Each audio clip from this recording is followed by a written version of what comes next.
Matagumpay. Ganyan inilarawan ni Pangulong Ferdinand R. Marcos Jr. ang kanyang 4 na araw na official visit sa Canada na ayon sa kanya ay nagbunga ng iba't ibang oportunidad para sa Pilipinas. Una na riyan ang pag-angat ng bilateral relations ng Pilipinas at Canada sa strategic partnership na ayon sa Presidente ay mas makakapagpalalim pa ng magandang ugnayan ng dalawang bansa. I have tasked the Secretary of Foreign Affairs, Maria Teresa Lazaro, to work together with Canadian Foreign Minister Anita Anand to create a plan of action focusing on joint initiatives that will help both our countries adapt to shifting global realities, address shared challenges, and build capacities for future-ready partnerships. Dagdag pa rito ang mga naiuwing investment ng Pangulo matapos ang kanyang mga serye ng pagpupulong sa iba't ibang Canadian business companies, kabilang na ang B2 Gold Corporation, Oceana Gold Corporation, TELUS Corporation at NQX.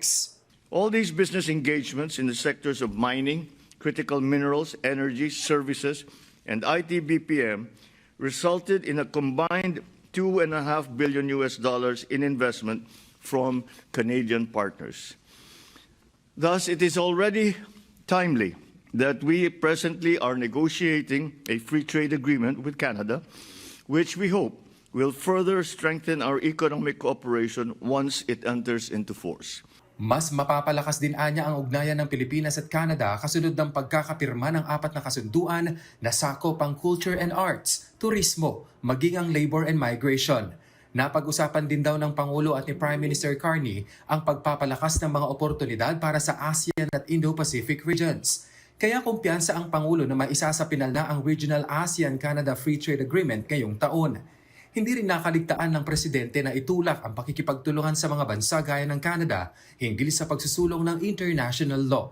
I also thank Prime Minister Carney for Canada's vocal and consistent support in upholding the rule of law in the South China Sea, particularly on the basis of UNCLOS and the 2016 Arbitral Award.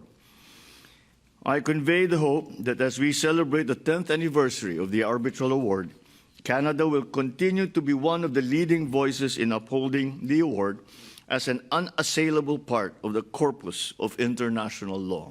Ikinagalak naman ng Pangulo ang pagpayag ng Canada na makibahagi sa Luzon Economic Corridor at paglalagak ng inisyal na investment pledge na 2 million Canadian dollars para suportahan ang infrastruktura, supply chain at clean energy projects ng LEC.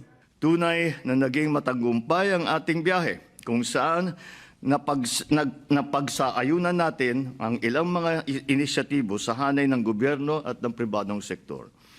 Hard work, though, does not end here.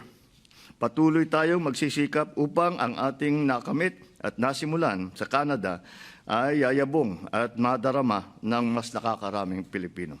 Kenneth Pasyente para sa Bayan.